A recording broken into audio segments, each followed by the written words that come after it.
Everyone, how are you? Today we will discuss a very important topic.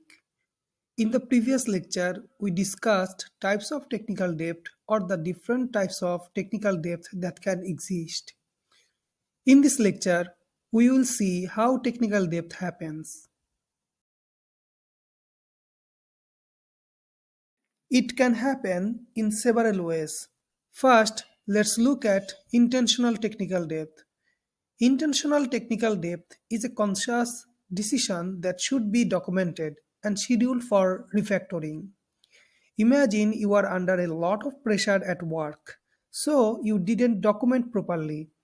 You thought you would do it later, and that's how intentional technical debt is created. Next, we will learn about unintentional technical debt. Unintentional technical debt occurs when changes or additions are made out of expediency and without deliberate plans to refactor the code.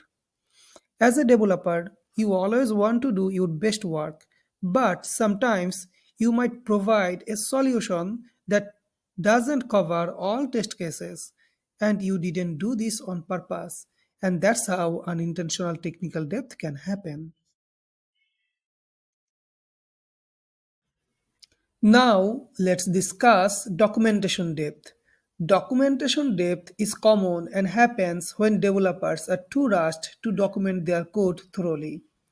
Imagine when you submit the product to the client, but they don't understand it as well as you do.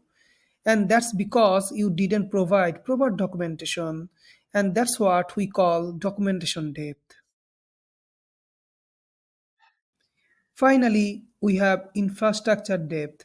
Infrastructure depth occurs when applications are built to rely upon certain infrastructure components such as databases and file systems. If such dependencies aren't documented and the company migrates to new infrastructure, the application may not work. So, in this lecture, we explored how different types of technical debt happen.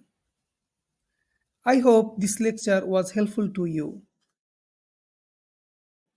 In the next lecture, we will start with the software development lifecycle.